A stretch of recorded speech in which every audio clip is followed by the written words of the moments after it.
अस्सलाम वालेकुम viewers, welcome back to my YouTube channel. कैसे हैं आप सब? उम्मीद है सब ठीक ठाक होंगे, खैर खैरियत से होंगे। आज मैं आपके साथ एक लॉन्ग नॉवेल स्टार्ट कर रही हूं जो एपिसोडिक होगा। आज इसका मैं फर्स्ट पार्ट रीड कर रही हूं। इसके 5 या 4 पार्ट होंगे। उम्मीद है आप सभी को पसंद आएगा। अगर पसंद आया तो लाइक कीजिएगा, चैनल पर नए हो तो चैनल को सब्सक्राइब कीजिएगा और बेल आइकन दबाना बिल्कुल नहीं भूलिएगा ताकि आपको हर नए आने वाली वीडियो की अपडेट सबसे पहले मिले। और अपने रिव्यूज़ कमेंट में शेयर कीजिएगा। चलिए अपना नॉवेल स्टार्ट करते हैं।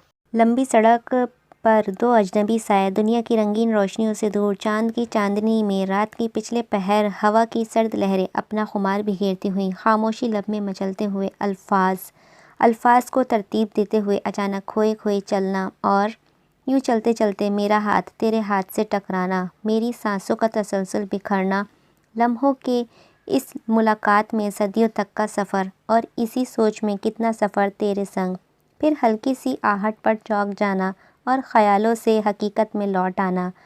सियाह घंघोर घटाए शहर को अपनी लपेट में लिए हुई थी।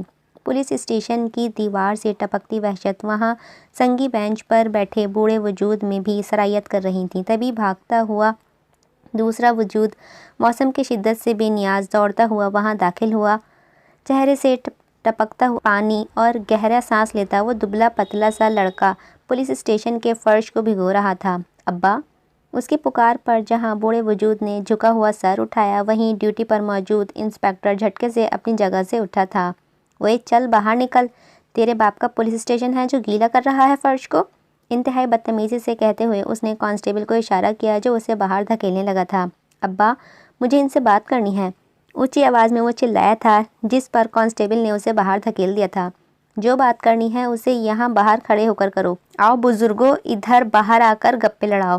कांस्टेबल के जाहिलाना अंदाज पर वो चुपचाप उठते हुए बाहर आए थे, जबकि एक लड़के ने गुस्से से मुट्ठियाँ भींची थीं। दिल चाह रहा था कि इस कांस्टेबल का मुंह तोड़ दे। अब्बा, ये सब कैसे हुआ और भाई किधर हैं? पता नहीं बेटा, ये लोग कह रहे हैं कि उसने चोरी की है, मगर उसके पास तो कुछ भी नहीं निकला है। भीगे हुए लहजे में कहते वो बिल्कुल नीम मुर्दा हो चुके थे। सफ़ेद पोश शख्स का कड़ियल जवान बेटा पुलिस की हिरासत में था।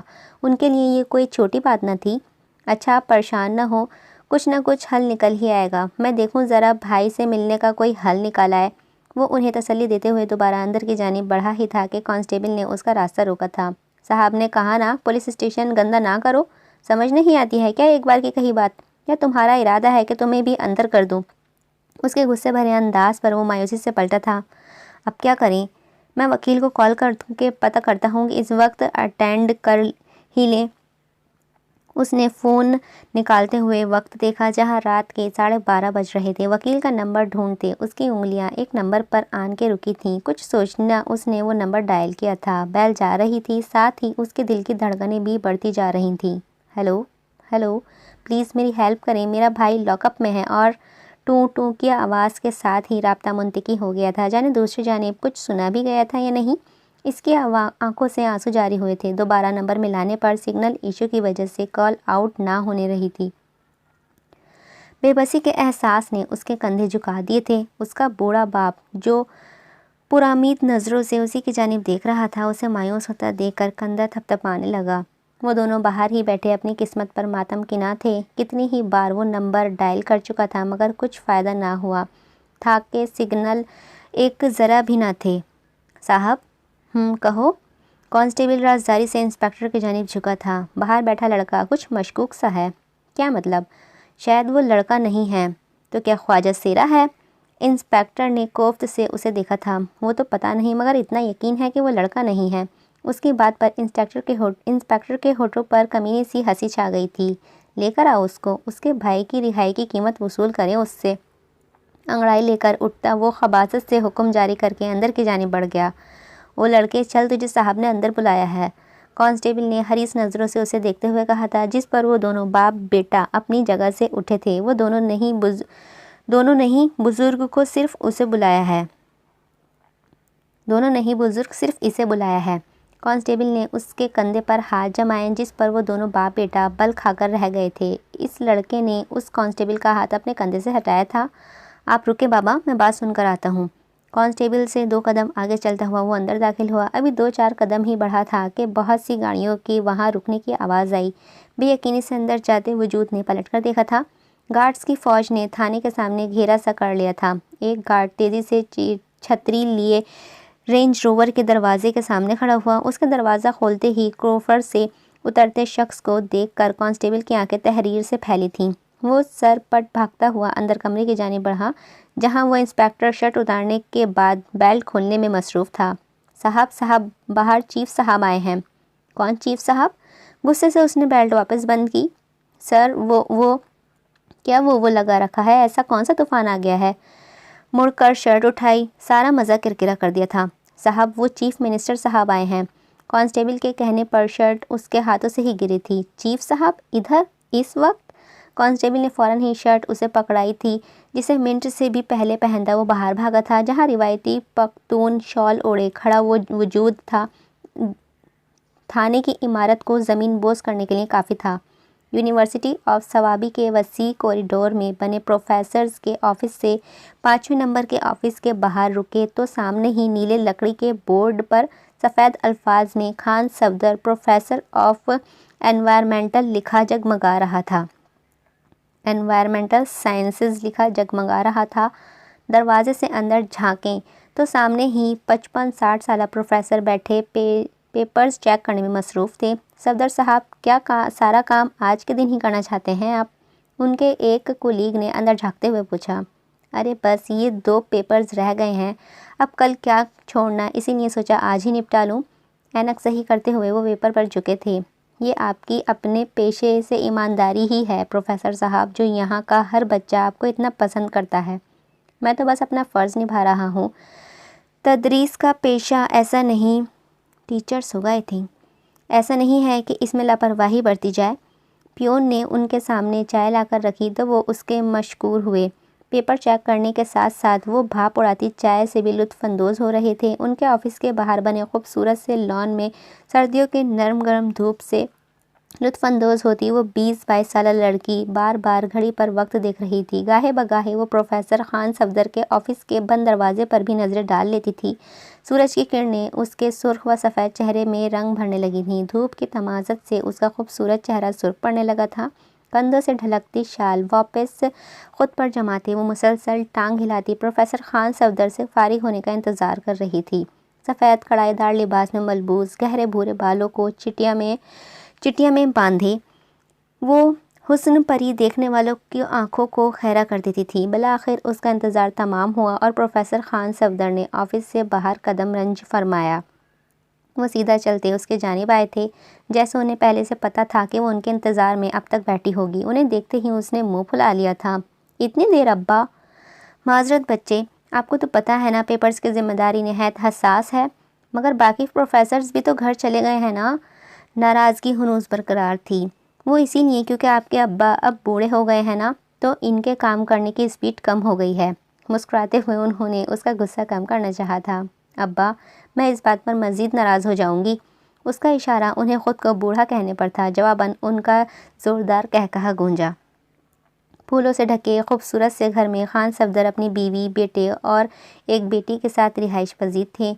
उनकी बीवी ज़ुखरूफ घरेलू खातून थीं। बेटा खान दिलावर तालीम मुकम्मल करने के बाद अब बाप ही के नक्श कदम पर चलता कॉलेज में तदरीस के फ़राइज़ अंजाम दे रहा था, जबकि इससे 2 साल छोटी अयान जर्नलिज़म की आखिरी साल में थी। खान सफदर हमेशा लड़ाई झगड़ों से दूर रहने वाले शरीफ नफ्स इंसान थे। वो खान दिलावर तो उनसे भी बढ़कर थे। उसने हमेशा ही पुरसुकून ज़िंदगी की चाह की थी, जिसकी वजह से उसने कोई भी ऐसा पेशा अपनाने की कोशिश ना की थी जिसके चलते उनकी ज़िंदगी में कभी तलातम बरपा होता। अयान को हमेशा से ही लिखने लिखाने में दिलचस्पी रही थी। बहुत छोटी उम्र में ही उसने अखबार में कॉलम लिखने शुरू किए थे। हल्की फुल्की तहरीर लिखती अयान सफदर खान ज़िंदगी की बहारों से लुत्फ़अंदोज़ हो रही थी। लोग उसकी तहरीर को पसंद करते थे। उसके तंज़ व मज़ाक के शदाई लोग एक अक्सर ख़त लिखा करते थे कि जो पहले दिन से ही उसके छोटे और ख़ूबसूरत बॉक्स में महफूज थे। उसके इस शौक़ को देखते हुए खान सफदर ने उसे जर्नलिज़म पढ़ने का मशवरा दिया था, ताकि वो तंज़ मज़ाह से हटकर कॉलम लिखे। मगर इसकी भी नौबत ना आई थी कि खुद जज्बाती कॉलम लिखना उसके बस की बात ना थी। अयान, यूनिवर्सिटीज़ नहीं जाना क्या? आज दिल नहीं जा रहा मोरे। मगर आज तो तुम्हारा रिज़ल्ट है ना, अब्बा ले आएंगे ना रिज़ल्ट। लाड से माँ के गले में बाहें डाले हुए शाम तक अब्बा तो ना लौटे, मगर उनके अस्पताल में होने की खबर पहुंची थी। खान दिलावर ने ही उन्हें कॉल करके बाप की हालत का बताया था। वो दोनों भागती हुई अस्पताल पहुंची थी। भाई कैसे हुआ है ये सब? यूनिवर्सिटी के किसी स्टूडेंट ने ग्रेड्स कम आने पर बदतमीज़ी की है। बस ना सिर्फ इतना बल्कि थप्पड़ मारा। इश। सुर्ख आंखें बाजू से रगड़ते हुए उसने उसके हवासों पर बम गिराया था। अयान तो जैसे ढह गई थी। उसके बाप के साथ ऐसा गैर इंसानी सलूक किया गया था। जिसने अपने उस्ताद पर हाथ उठाया, क्या वो इंसान कहलाने के काबिल था? डॉक्टर्स क्या कह रहे हैं? फ़िलहाल तो कुछ भी नहीं बता रहे हैं। और वो लड़का? अयान के लहजे में नफ़रत छाई। यूनिवर्सिटी से निकाल दिया गया है। डीन की कॉल आई थी कि मुझे उन्होंने कहा है कि दोबारा उसको यूनिवर्सिटी में दाखिल नहीं होने दिया जाएगा। ना सिर्फ इतना बल्कि उसको ब्लैक लिस्ट कर दिया गया है। पूरे 5 साल तक वो किसी यूनिवर्सिटी में एडमिशन नहीं ले सकता है। खान दिलावर के लहजे में भी इस शख्स के लिए हकारत थी। तभी इमरजेंसी अलार्म बजा और साथ ही किसी वीआईपी की आमद की वजह से मरीजों के साथ आए लोगों को अस्पताल से बाहर निकाला जाने लगा था। बाहर निकले आप सब। नर्स ने आकर उन्हें बाहर जाने का कहा। हमारे अब्बा हैं अंदर, इन्हें हार्ट अटैक आया है और इनकी हालत भी ठीक नहीं है। अयान को ही होश आया था। ओ बीबी, इस वक्त यहाँ पर किसी को रोकने की इजाज़त नहीं है। जल्दी करो, उनके आने से पहले ही हमें सबको बाहर करना है। नर्स ने बदतमीज़ी से कहते हुए उन सबको बाहर किया था। अयान वापस अंदर जाना चाहती थी, मगर सिक्योरिटी एहलकारों ने उसे वहीं रोक दिया। कुछ फ़ायदा नहीं है अयान, ये नहीं जाने देंगे। दिलावर के कहने पर वो रोती हुई एक तरफ सीढ़ियों पर बैठ गई थी। तभी 8-10 सरकारी गाड़ियों के वहाँ रुकने पर हड़बंग मची हुई थी। अयान जो एक तरफ अंधेरे में बैठी हुई थी, उसने नफरत से गाड़ी से निकलते शख्स के जानिब देखा था, जिसकी वजह से उन्हें इस कदर मुश्किल का सामना करना पड़ा था। अयान, जी भाई, तुम मोरे को लेकर घर चली जाओ, मैं हूँ इधर अब्बा के पास। वैसे भी तो ये अंदर नहीं जाने दे रहे हैं, तो इधर बाहर इंतज़ार करने का क्या फ़ायदा? उल्टा मोरे की भी तबीयत ख़राब हो जाएगी। उसका मुंह खोलता देख उन्होंने बात मुकम्मल की थी। अयान भी समझ कर सर हिलाती हुई वहाँ से निकल गई थी। I hate you mister chief minister. अल्लाह करे तुम मर जाओ, बल्कि तुम जैसा हर सियासतदान मर जाए। तनफ्फुर से सरकारी गाड़ियों पर नज़र डालती हुई वो ज़ुखरुफ खातून को लिए घर की जानी पड़ गई थी। अपने कमरे में टहलते ही उसका इज़्तिराब कम होने में नहीं आ रहा था। बाप की परेशानी, भाई की बेबसी और इन सियासतदानों की बेहिसी ने उसकी नींद उड़ा दी थी। खिड़की से चांद को तकते वो सोचों में गुम थी कि जब किसी सोच के तहत वो टेबल से लैपटॉप उठाती हुई बेड पर आ बैठी थी। वह वीपीएन ऑन करके उसने ट्विटर पर फेक आईडी बनाई थी। केपी के चीफ मिनिस्टर को मेंशन करके उसने जो अपनी खौलन निकाली थी, उसने क्या रुख मोड़ना था इस वक्त उसे अंदाज़ा भी नहीं था। एक बार फिर अस्पताल कॉल करके उसने बाप का पूछा, मगर दिलावर अब तक बाहर ही था कि अस्पताल के अंदर जाने की इजाज़त ना मिल सकी थी। जलती आंखों को करार देने के लिए उसने कुछ देर अपनी आंखें बंद की थीं, मगर नींद की देवी उस पर मेहरबान हुई कि अगली सुबह 10 बजे ही उसकी आँख खुली।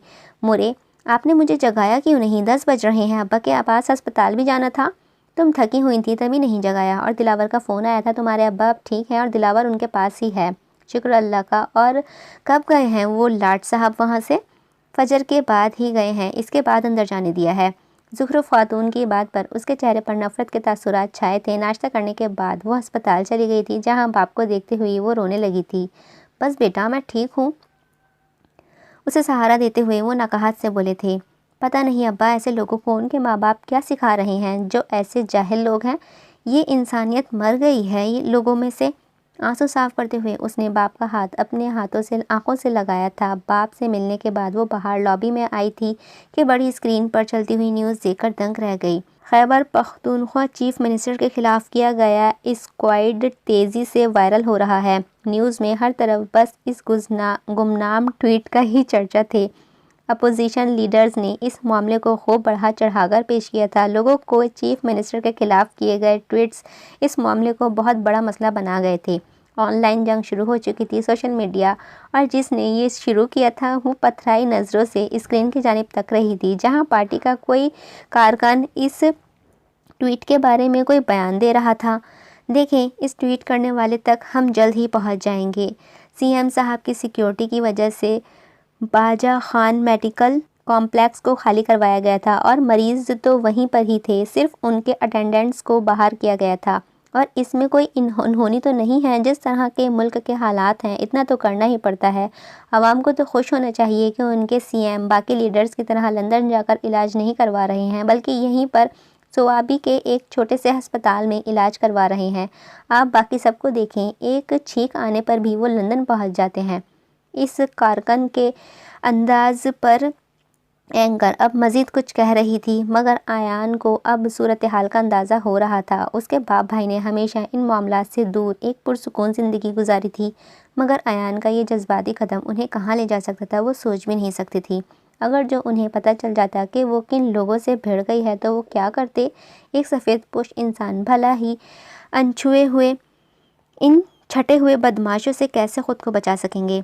खान सफदर के डिस्चार्ज होते ही वो घर आकर लैपटॉप खोलकर बैठ गई थी। वीपीएन ऑन करने के बाद उसने दोबारा से आईडी को खोला था, जहां अनगिनत मैसेजेस और ट्वीट्स थे। कई लोग उसकी शनाख्त जानना चाह रहे थे, उसे हीरो कह रहे थे जिसने इस जालिम के ख़िलाफ़ आवाज़ उठाई थी। उनमें कितने ही अपोजिशन लीडर्स के मैसेजेस भी थे जो उसका साथ देने का वादा कर रहे थे, साथ ही उसके बाप की सेहत के लिए दुआ गो थे। धड़कते दिल के साथ उसने आईडी लॉग आउट कर दी थी।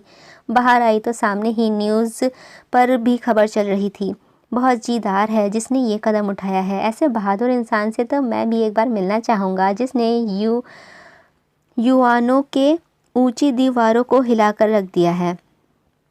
अयान ने थूक निकलते हुए बाप को देखा था, एक नज़र भाई पर डाली। क्या वो उन्हें सच बता दे? सोफ़े की पुश्त से टिकाए हुए आंखों को मसलते हुए अपने भाई को उसने देखा था, लेकिन अगर भाई को कुछ नुकसान पहुंचा दिया तो? अपनी सोच की नफ़ी करते हुए वो अंदर कमरे में आ गई थी। अयान, जी अब्बा। बेटा कोई परेशानी है क्या? मैं 3 दिन से देख रहा हूँ कि आप उलझी सी हैं। वो बाहर लॉन में कुर्सी पर शॉल ओढ़े हुए बैठे हुई थी। अयान की आंखों में नमी छलकी थी, जिस पर उसने झुकाकर सर नफ़ी में हिलाया था।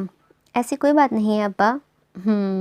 हुंकार भरते हुए वो अंदर जाने के लिए उठे कि अयान ने उन्हें पुकारा था। अब्बा। वो दरअसल सर झुकाए हुए उसने उन्हें अपना कारनामा बताया था। वो खामोशी से उसके सुन रहे थे। उसका कारनामा सुनकर वो दंग रह गए थे। इतना बड़ा कदम क्यों उठाया अयान? अब्बा मैं इस वक्त शदीद परेशान थी और चीफ मिनिस्टर साहब पर इस कदर गुस्सा था कि मैंने वो लिख दिया। बेटा ये सब अब क्या होगा? मैं क्या कहूँ आपसे? उनके बरहम अंदाज पर उसने सर उठाया था। अब्बा आप ही तो कह रहे थे कि आप इस बहादुर इंसान से मिलना चाहेंगे। उनके गुस्सा होने पर वो मनमनाई थी। हाँ, क्योंकि तब पता नहीं था कि वो बहादुर हमारे घर में ही मौजूद है। बेटा हम तो कोई छोटा मोटा लड़ाई झगड़ा अफोर्ड नहीं कर सकते और आपने सीधा चीफ मिनिस्टर पर ही ठापा बोल दिया। वो सख्त परेशान नजर आ रहे थे। अयान ये कहवा ले जाओ। ज़ुखरुफ खातून के कहने पर वो वहाँ से उठी थी। घर में ये बात किसी से डिस्कस मत करना और मान से ना ही भाई से। मैं देखता हूँ कि क्या करना है। अयान को कहकर वो खुद भी अंदर की जानिब बढ़ गए थे। अयान तैयार हो जाओ, मेरे साथ जाना है आपको। कहाँ? मुश्किल का हल निकालने। गहरी सांस भर कर उन्होंने जवाब दिया था, साथ ही एक शॉपर उसकी जानिब बढ़ाया था। ये क्या है अब्बा? देख लो, और आपकी मोरे इस वक्त घर पर नहीं है, उनके आने से पहले ही तैयार हो जाओ। कपकपाते हाथों से उसने शॉपर थामा था। पहला ख्याल तो जो आया था वो यही था कि अब्बा किसी भरोसेमंद आदमी से उसका निकाह पढ़वा कर चलता करेंगे, मगर शॉपर खोलते ही उसकी आंखें फैली थीं। ये सब अब्बा, ये सब? वो भागती हुई बाहर आई तो उन्होंने एक नज़र उसे देखा था। किसी को खबर नहीं होनी चाहिए कि ट्वीट करने वाली कोई और लड़की है, वाली कोई लड़की थी। मजबूत लहजे में कहकर वो बाहर की जाने बढ़ गए थे, जबकि अयान के चेहरे पर खौफ छाया था। जाने ये मसला किस कदर गंभीर था कि उसे अपनी पहचान छुपानी पड़ रही थी। कुछ ही देर में ढीले से कुर्ते के साथ ही जेब जीन्स पहने, बालों में छोटे बालों की विग लगाकर टोपी पहने वो तैयार थी। आईने में खुद को देखते हुए उसने कानों से टॉप्स निकाले थे, बाहर कानों पर किए गए बाल कानों पर किए। अब उसने नाजुक से ब्रेसलेट उतारा था, साथ ही सब्ज जमरुद की नाजुक सी अंगूठी में उतारते उसने दराज में डाली थी। जोगर्स पहनकर वो बिल्कुल भी पहचानने नहीं जा रही थी। बाप के साथ घर से निकलते हुए वो जिस खौफ का शिकार थी, वो खौफ एक घर में दाखिल होते मज़ीद बढ़ गया था। खान सफदर उसे लिए शेर अली खान के घर आए थे। शेर अली खान इनकलाब पार्टी का एक रकन था और इलाके का एमएनए था। बड़ी बड़ी मूँछों को ताव देते हुए क्रोफर से बैठा वो शख्स उन्हें ज़रा सी भी अहमियत देने को तैयार ना था। जी कहिए, कैसे आना हुआ? उसके पीए ने 20 मिनट से उन्हें वहाँ बिठा रखा था। सर, मैं सवाबी यूनिवर्सिटी में प्रोफेसर हूँ और ये मेरा बेटा है। खान सफदर के कहने पर उसके लबों पर इस्तज़ाई मुस्कुराहट फैली थी। तो बेटे की नौकरी लगवाना चाहते हैं? नहीं खान जी, ऐसी बात नहीं है। बात कुछ और है कि मैं अकेले में बात कर सकता हूँ। ये सब मेरे एतमाद के बंदे हैं, आपको जो कहना है कहें। उसकी बात पर खान सफदर कुछ देर के लिए खामोश हुए थे। दरअसल वो ट्वीट जो चीफ मिनिस्टर साहब के खिलाफ किया गया था वो इसने किया था। धीमे लहजे में उन्होंने बताया था। शेर अली खान को जैसे करंट लगा था। तुम सब बाहर जाओ, मुझे ज़रूरी बात करनी है। सद शुक्र था कि इन लोगों के दूर थे, आवाज़ उन तक ना पहुंची थी। उन्हें बाहर निकलते उन्होंने बेयकीनी से धान पान से लड़के को देखा था, जो जिसामत के लिहाज से लगता था कि अभी जवानी की सरहदों को भी ठीक से छू नहीं पाया हो। आप लोग जानते हैं कि आप क्या कह रहे हैं, और इस टिंगू से लड़के ने ऐसा तूफ़ान उठाया है या पूरा मुल्क ही हिल गया है। देखें सर, वो इसकी गलती है कि इस वक्त मैं अस्पताल में एडमिट था। बच्चे को कुछ समझ नहीं आया, तभी जज्बातियत में ये कदम उठा लिया था। तुम्हारे बेटे के इस जज्बाती कदम ने जो आग लगाई है, तुम लोग अब मुझे भी इसमें भस्म करना चाहते हो। फ़ौरन ही मेरा डेरे से निकलो, और ना मैं तुम लोगों को जानता हूँ और ना ही तुम लोग मुझे जानते हो। शेर अली खान तो ऐसे तिलमिला रहा था जैसे बिच्छू ने डंक मार दिया हो। एक बार मेरी बात। सद शुक्र था कि उन लोग दूर थे, आवाज़ तक नहीं पहुंची थी। उन्हें बाहर निकलते उन्होंने बेयकीनी से इस धानपान से लड़के को देखा था, जो जिसामत के लिहाज से लगता था कि अभी जवानी की सरहदों को भी ठीक से नहीं छुपाया है। आप लोग जानते हैं कि आप क्या कह रहे हैं, और इस टिंगू से लड़के ने ऐसा तूफ़ान उठाया है कि पूरी मुल्क ही हिल गया है। देखें सर, वो सब इसकी गलती है। इस वक्त मैं अस्पताल में एडमिट था, बच्चे को कुछ समझ नहीं आया था, तभी जज्बात में ये कदम उठा लिया था। तुम्हारे बेटे के इस जज्बाती कदम ने जो आग लगाई है, तुम लोग अब मुझे भी इस में भस्म करना चाहते हो। फ़ौरन ही मेरे डेरे से निकलो, और ना मैं तुम लोगों को जानता हूँ और ना ही तुम लोग मुझे जानते हो। शेर अली खान ने ऐसे तिलमिला रहा था जैसे बिच्छू ने डंक मार दिया हो। एक बार मेरी बात। हरगिज़ नहीं, मैं इस वक्त कुछ नहीं सुनने वाला हूँ। फ़ौरन एक दरख्वास्त लिखो कि तुम्हारे घर में पानी का मसला है और तुम सरकारी पानी की मंजूरी के लिए मेरे पास आए हो। लेकिन हम इसलिए नहीं आए हैं। खान सफदर की बात पर इसका पारा चढ़ा था। तुम लोग क्या चाहते हो कि जब इंक्वायरी हो तो मैं तुम्हारे इस बेवकूफ़ बेटे की वजह से फंस जाऊँ? फ़ौरन ही दरख्वास्त लिखो और इधर से निकलो। हम किस से मदद मांगें, हमें इतना तो बता दें। क्या हम किसी अपोजिशन लीडर, क्या अपनी खाल उधड़वाना चाहते हैं सीएम साहब से? इस मामले को यहीं दबा दो। मैं मुखलिसाना मशवरा दे रहा हूँ। देखें प्रोफेसर साहब, आप हमारे लिए काबिल एहतराम हैं। मेरी पार्टी की बदनामी हुई है, मगर हम में से किसी में भी इतनी जुर्रत नहीं है कि इस सच को किसी सीएम साहब तक पहुँचा सके। मेरी बात समझ रहे हैं ना आप? शेर अली खान के कहने पर वो मायूसी से वहाँ से उठ आए थे। अयान को तो भूख प्यास ही मर गई थी। हुकूमत के खिलाफ लिखना आसान था, मगर इस सच को अपनाना बहुत ही मुश्किल था। अगले दिन खान सफदर अयान को लिए एक एडवोकेट से मिलने जा पहुँचे थे। प्रोफेसर साहब, ये एक गंभीर मसला है जवान, जो अब ज़ाती नहीं बल्कि कौमी सतह पर फैल गया है, और इन ताकतवर लोगों से आप अपने बेटे को नहीं बचा सकेंगे। आप अगर मुआफ़ी भी मांगते हैं तो क्या गारंटी है कि किसी दिन किसी सियाह शीशों वाली गाड़ी में आपके बेटे को गायब नहीं कर दिया जाएगा? न सिर्फ उसे बल्कि आपके पूरे ख़ानदान को। हम क्या करें एडवोकेट साहब, आप ही कोई मशवरा दें। इस मसले का हल सिर्फ एक ही शख्स निकाल सकता है। सिर्फ एक ही इंसान है जो सीएम से आपको बचा सकता है। कौन? सीएम खुद, इसके अलावा कोई भी नहीं। थके थके कदमों से वो अभी घर के अंदर ही दाखिल हुए थे कि अयान का फ़ोन गुनगुनाने लगा था। हेलो हेलो हेलो सीएम साहब, आपसे बात करेंगे। मुकाबिल की बात सुनते ही अयान ने फ़ौरन ही फ़ोन बंद कर दिया था। पावर ऑफ करके वो घर में दाखिल हुई तो सामने ही ज़ुखरुफ खातून और दिलावर भाई को देखकर बौखला गई। हिचकिचाते हुए खान सफदर भी थे, मगर फिर लब भींचते हुए अंदर बढ़ गए थे। परेशानी में ख्याल ही नहीं रहा था कि अयान रूप बदले हुए है। आप कौन? दावर के पूछने पर अयान ने सर झुका लिया था। टोपी उतार कर विक निकाली तो एक लम्हा को दोनों हैरत ज़दा रह गए। ये क्या है अयान, इस किस्म का हुलिया क्यों बना रखा है? अंदर बैठकर बात करो दिलावर। खान सफदर के कहने पर वो अंदर आकर बैठे थे। अयान ने अपनी कारगुजारी सुनाई तो दिलावर बेयकीनी से उसे देखने लगा। मैं तुमसे ऐसी बेवकूफ़ी की तवक्को नहीं रखता था अयान। इतने असर रसूख वाले शख्स के खिलाफ लिखने की ज़रूरत ही क्या थी? सरकारी प्रोटोकॉल की वजह से तो परेशानी बस एक रात या कुछ घंटों की ही थी, मगर तुमने तो सारी ज़िंदगी परेशानी खड़ी कर दी है। अब तक चीफ मिनिस्टर का इस मामले से मुताल्लिक कोई भी बयान नहीं आया है। जाने वो क्या करने का इरादा रखते हो। दिलावर खान के खदशात भी गलत ना थे। वो दो टूक बात करने वाला सख्त मिजाज का हामिल शख्स था। अगर अब तक इस मामले पर खामोशी धरे हुए था तो यकीनन अयान का बुरा वक्त शुरू होने वाला है, जबकि अयान तो इस सब में वो फ़ोन कॉल भी भूल गई थी। आधे घंटे बाद दरवाजे पर होने वाली बैल ने सभी को चौंका दिया था। जी कहिए। सिविल कपड़ों में दो अफराद को देखकर उसे कुछ हौसला हुआ था। ये परमिशन लेटर पकड़ें। कल सीएम साहब के ऑफिस में ये दिखाने के बाद आप ऑफिस आइएगा। सीएम साहब मिलना चाहते हैं। मगर सर आप एक बार, हमें कुछ नहीं सुनना। हमें जिस काम का ऑर्डर मिला है वो हम कर चुके हैं। कल पूरे 10 बजे सीएम सर मिलेंगे और हाँ, उन्हें देर बिल्कुल पसंद नहीं है। रोबोटिक अंदाज में कहते हुए वो मुड़ गए थे, जबकि दिलावर लब भीजे दरवाज़ा बंद करता हुआ अंदर आया। क्या हुआ भाई, कौन था? तुम्हारे ससुराल वाले, रुखसती का हुक्म आ गया है। जले अंदाज में कहता हुआ वो लिफाफा वहीं टेबल पर पटकते हुए अंदर की जानिब बढ़ गया, जबकि अयान सर हाथों में गिराए हुए वहीं बैठ गई थी। बच्चे खाना खा लो, इस तरह परेशान होकर तो कुछ नहीं मिलना। ज़ुखरुफ खातून ने उसे तसल्ली देते खाना लगाने उठ गई थी, जबकि वो दोनों बाप बेटी एक दूसरे को देखकर रह गए। अगली सुबह वो दोनों इस शानदार सी बिल्डिंग के सामने खड़े थे।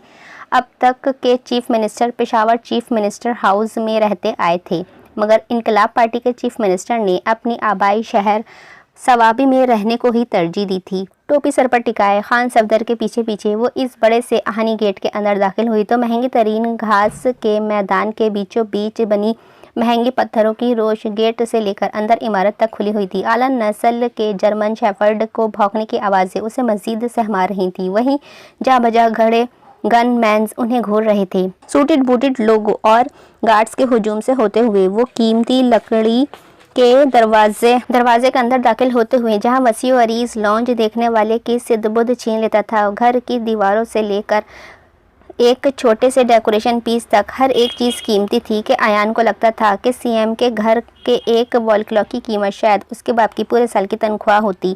चलो, सीएम साहब ने बुलाया है। एक सूटेड बूटेड आदमी के आकर कहने पर वो दोनों उठ खड़े हुए थे। आप इधर ही रुकें, वो सिर्फ आपके बेटे से बात करेंगे। मगर मैं, जाओ बेटा। खान सफदर के लरज़ते लहजे पर वो परेशानी से उस शख्स की मुइयत में एक और शानदार कमरे के होते हुए सीढ़ियाँ चढ़ने लगी थी। उस शख्स के पीछे मरे मरे कदम उठाते वो इंतहाई शानदार से एक कमरे में दाखिल हुई थी। वो ऑफिस जैसे तो ना था, अलबत्ता शायद वो कमरा वक्त गुजारी के लिए इस्तेमाल किया जाता था, क्योंकि इस कमरे की बड़ी सी खिड़की से महाबान हिल्स का दिल फरेब मंजर दिखाई देता था। इस कमरे में सबसे नुमाया मंजर यही था। इसके अलावा वो वहाँ बिना आतिशदान और उसके सामने रखे हुए सोफ़े और एक जानिब रखी हुई इजी चेयर भी देखने वालों को तवज्जो अपने जानिब खींच रही थी। दीवारगीर बुकशेल्फ में रखी हुई किताबें दुनिया जहान का इल्म खुद में समेटे खामोशी से वहाँ विराजमान थीं। ये कमरा किसी महाराजा का पुरसुकून गोशा मालूम होता था। कोई और वक्त होता तो अयान इस कमरे की खूबसूरती से अपनी आंखों को खेजा करती, मगर इस वक्त तो उसको अपनी ज़िंदगी के लिए लाले पड़े हुए थे और उसे ना ही इस कमरे के शान शौकत ने मरगूब किया था, ना ही वहाँ से दिखाई देते हुए दिल मोह लेने वाले कुदरती नज़ारों ने। एक बूढ़ा शख्स एप्रन बांधे हुए चाय उठाए वहाँ आया था। कप उसके सामने रखने के बाद उसे घूरता वहाँ से चला गया था। अयान के लिए ये कुछ अचंभे की बात ना थी, क्योंकि गेट से लेकर यहाँ तक हर कोई उसे घूर ही रहा था। थूक निकलते हुए उसने चाय के कप को देखा था, मगर उसे उठाने की हिम्मत नहीं की थी। वो दिल ही दिल में दुआएं मांगते यहाँ वहाँ देख रही थी। कप को उसने छुआ तक ना था। सर्दी के बाइस इस पर झिल्ली सी जमने लगी थी। अयान सर झुकाए अपने हाथों को मसलने में मसरूफ़ थी। उसे यहाँ बैठे हुए 15 मिनट गुजर चुके थे। तभी इसी बूढ़े शख्स ने अंदर आते हुए इंतहा नफासत के साथ कॉफ़ी लाकर टेबल पर रखी थी। इसके साथ ही एक शख्स और अंदर दाखिल हुआ और फ़ोन और कुछ फाइल्स लाकर कॉफ़ी के साथ ही रखी थी। इन लोगों की फुर्तियाँ देखकर अयान को यकीन हो चला था कि जिस शख्स की बदौलत वो वहाँ मौजूद है, इसकी आमद बस होने को ही थी। उसके दिल की धड़कनें ख़तरनाक हद तक बढ़ने लगी थी। माथे पर पसीना आया। उसने हाथ की पुश्त से रगड़ा कि तभी गार्ड ग्लास डोर धकेलते हुए साइड पर हुआ था। अयान की नज़र तो अंदर दाखिल होते हुए वजूद के सिया चमचमाते जूतों पर ही थी, जो कदम कदम चलते हुए उसके करीब आ रहे थे। हाथों की कपकपाहट छुपाते हुए वो फ़ौरन ही खड़ी हुई थी, मगर मुकाबिल एक लफ्ज़ भी कहे बगैर उसे बैठने का इशारा करते हुआ खुद भी बैठ चुका था। अयान के गिर्द मशहूर कुंसी खुशबू ने बसेरा किया हुआ था, मगर इस वक्त उसे कुछ महसूस करने का होश ही कहाँ था। वो तो हरासा नज़रों से सामने बैठे हुए इस संजीदा मगर शानदार से शख्स को देख रही थी। जो इससे यूं बेनियाज बैठा था जैसे वहाँ मौजूद ही ना हो। इसका सेक्रेटरी एक फ़ाइल उठाए हुए उसे कुछ बता रहा था, जबकि अयान ने एक चोर नज़र उठाकर इस शख्स की जानिब देखा। सिया कमीज़ शलवार में मलबूस बाल सलीके से जमे हुए थे, कंधों पर स्किन पख्तून चादर फैलाए हुए टांग पर टांग रखी बैठा वो शख्स सहरंगेज शख्सियत का मालिक था। 40-42 साला दाऊद औरकज़ई, खैबर पुख्तनख्वा का चीफ मिनिस्टर, इस वक्त उसके मुकम्मल तौर पर बेनियाज अपने सेक्रेटरी के लाए हुए डॉक्यूमेंट्स देख रहा था। सेक्रेटरी के जाने के बाद वो सामने बैठे इस दुबले पतले से लड़के के जानिब मतवज्जा हुआ था। तो तुम हो जिसने मुल्क की तारीख में ऐसा भूचाल लाया है। सॉरी सर, मुझसे गलती हो गई। ये उसकी शख्सियत का ही सहर था कि अयान की ज़बान बुरी तरह लड़खड़ाई थी। गलती? क्या वाकई की? वो उसकी बात पर यूं हंसा जैसे उसने कोई जोक कहा हो। तुम्हारी गलती मेरी रेपुटेशन पर बात ले आई है लड़के, और तुम इसके लिए बस सॉरी कह रहे हो। ज़रा सा आगे को झुक कर कहते हुए वो पीछे हुआ था। दिल में कुछ शक सा गुजरा था। वो इस पर नज़रें जमाए हुए उसके बोलने का मुंतज़र था। सॉरी, मेरे अब्बा उधर एडमिट थे।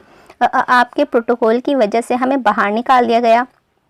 आखिर में लहजा रूहां सा हुआ था। ताकतवर के सामने हक पर होते हुए भी गिल्टी होना किस कदर अजियतनाक होता है।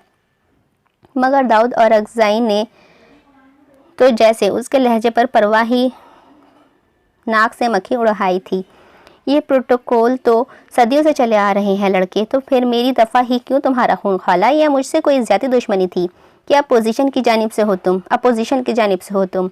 संजीदगी भरे भरपूर लहजे में अयान के छक्के छुड़ाने के लिए काफ़ी थे। इसका दिल चाह रहा था कि वो कहीं गायब हो जाए या फिर वक्त में वापस जाकर इस ट्वीट को ही ना लिखे जिसकी वजह से उस पर इतनी मुश्किल आन पड़ी थी। सर, ऐसी बात नहीं है, मैंने बस अब्बा की परेशानी में वो सब लिख दिया। उसके खिंचाने पर दाऊद औरकज़ई ने टेबल पर रखी हुई फ़ाइल उठाई। उसे खोलकर उसने वो फ़ाइल उसके सामने लहराई थी। ये हैं तुम्हारे वो ट्वीट। क्या लिखा है इसमें तुमने? अपनी ग्लासेस पहनते हुए वो फ़ाइल पढ़नी शुरू की। ये जलील हुक्मरान इन हमारे वोट्स के बदौलत ही अय्याशियाँ करने वाले फ़िरऔन भूल बैठे हैं कि इनकी आवाम भी इंसान है। इनके प्रोटोकॉल्स की वजह से हम गरीब आवाम मर रही है, मगर इन्हें एक ज़रा एहसास नहीं है। इन्हीं फ़िरौनों में से एक फ़िरौन है Dawood Orakzai, chief minister of Khyber Pakhtunkhwa. अल्लाह हम तुम्हें गारत करे। आज तुम्हारी वजह से मेरे बाप अस्पताल के बिस्तर पर बेयारो मददगार पड़ा है, मगर तुम्हारे इस प्रोटोकॉल की वजह से हम उन्हें देखने से भी कासिर हैं। तुम्हारा ये प्रोटोकॉल तुम्हें जहन्नम ले जाए और मर जाओ तुम भी और तुम्हारे जैसे सब हुक्मरान भी। वो जैसे जैसे पढ़ता जा रहा था, अयान का सर झुकता जा रहा था। अपनी बात कहने के लिए यूँ इतने साफ लफ्ज़ों में उसे ललकारना किसी तौर भी ठीक न था, जबकि दाऊद औरकज़ई ने फ़ाइल टेबल पर पटकी थी। इससे बेहतरीन अल्फाज नहीं मिल सके तुम्हें?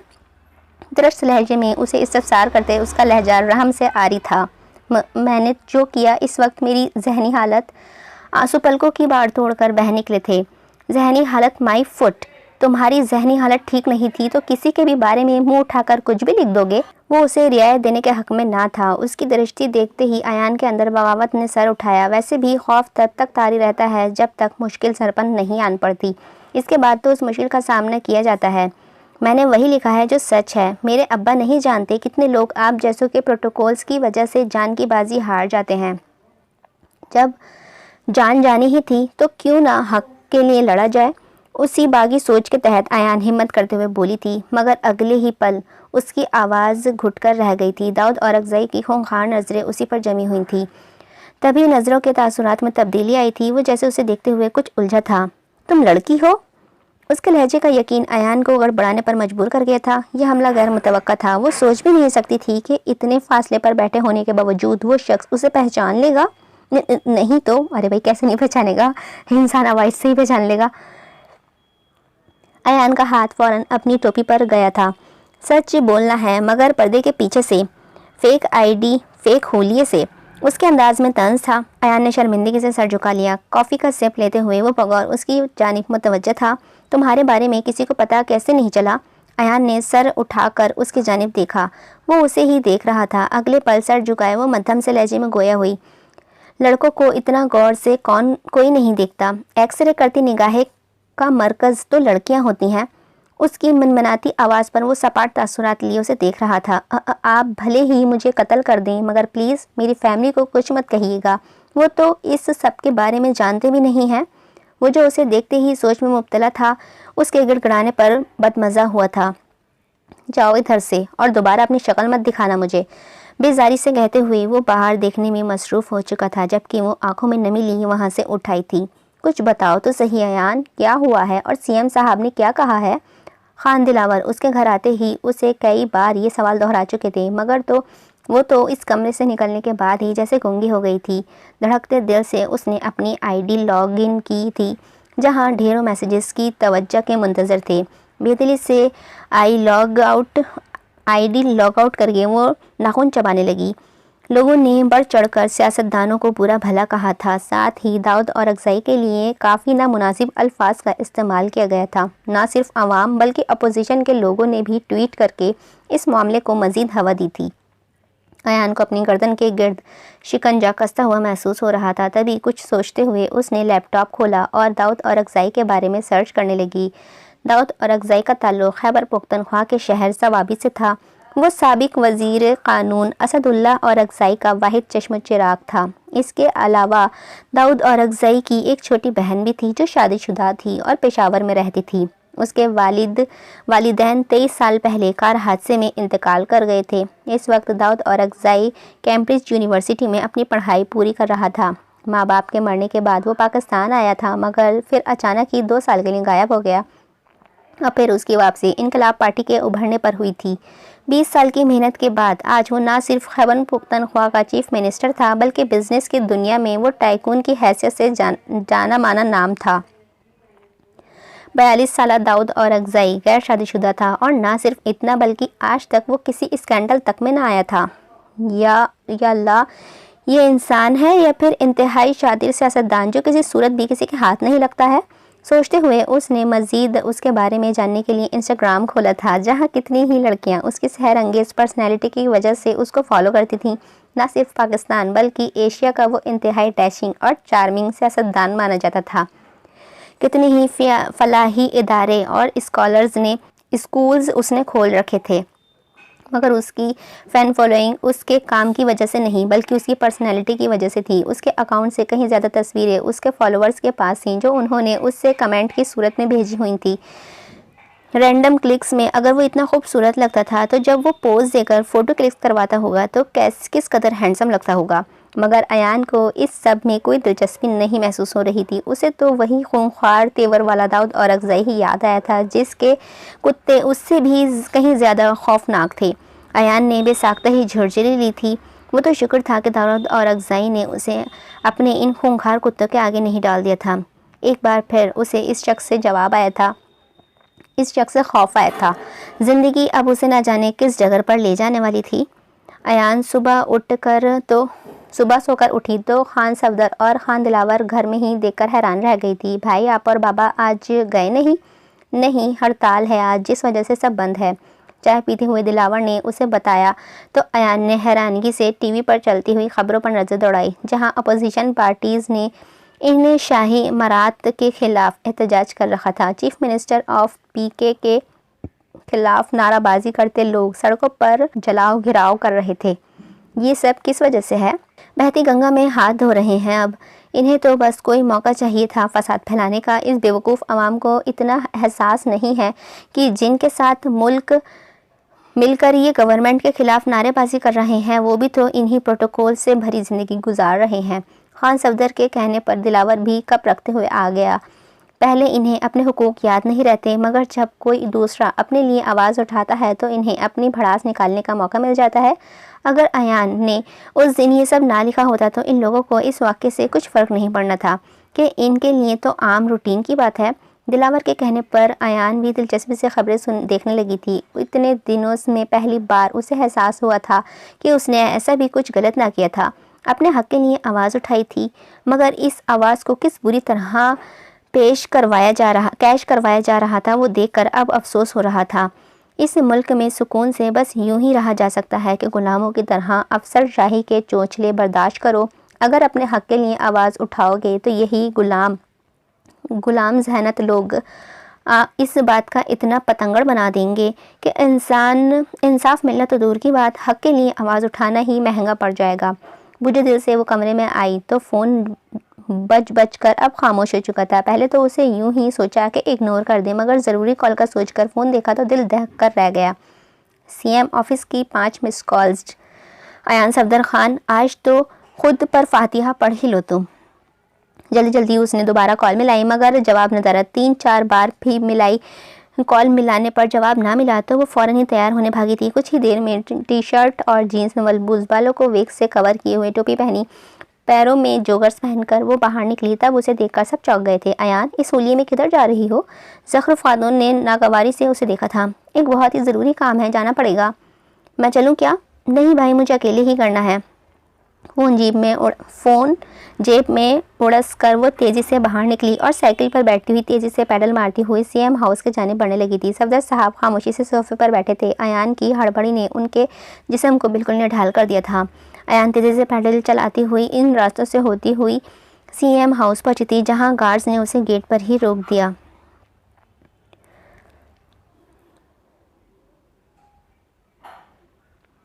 इस मामले को जल्द से जल्द ख़त्म करें और अगज़ाई साहब, इस लड़के के मामले को अगर आप पहले ही ख़त्म कर देते तो आज हमें इस सूरत हाल का सामना नहीं करना पड़ता। मगर पीएम, ये सब तो छोटे मोटे मसाइल हैं और ऐसे वैसे मामलात पर 2 दिन लोग बोलकर खामोश हो जाते हैं, वो दूसरों के मामलात होते हैं। और अगज़ाई साहब, जिस पर लोग दो रोज़ बोलकर भूल जाते हैं, मगर आपके इन नाम निहाद उसूलों और सख्त गैर अंदाज ने आपके बेहद दुश्मन बना रखे हैं। इस मुल्क में ही वही कामयाब से हुकूमत कर सकता है जो डबल पॉलिसी इख्तियार करता है। आपके ये 2 टूक अंदाज आपकी अपनी पार्टी को ही नहीं भाते तो वो तो फिर अपोजिशन है। इन्हें आपके खिलाफ बस एक मौका चाहिए था और देखें इस मौके ने उन्होंने कैसा तूफ़ान खड़ा कर दिया है। इस लड़के से माफ़ी मांगने का कहें और कुछ दिन में इसे गायब करवा दें। गायब करवाने से आपका क्या मतलब है? दाऊद और अगज़ई की रगें फूलने लगी थीं। कुछ भी हो, वो इस जुल्म के हक़ में बिल्कुल भी ना था। ओ कम ऑन सीएम साहब, सियासतदान हैं आप और सियासत के दावपेच से अच्छी तरह वाकिफ़ भी हैं। गायब करवाने से एक ही मतलब है, एक छोटा मोटा धमाका या फिर हौलनाक सा हादसा। इस लड़के के साथ अगर 20-30 और लोग भी मर जाते हैं तो खैर है, आखिर मुल्क की आबादी भी तो कम करनी है ना। ये पॉलिटिशियंस और इनके पॉलिटिक्स, दरिंदगी से कहते हुए वो कुर्सी से बड़े थे, जबकि दाऊद और अगज़ई गुस्से की शिद्दत को जब्त करते हुए पीएम ऑफिस से बाहर निकले थे। गाड़ी में बैठते हुए वो एयरपोर्ट से रवाना हुए थे।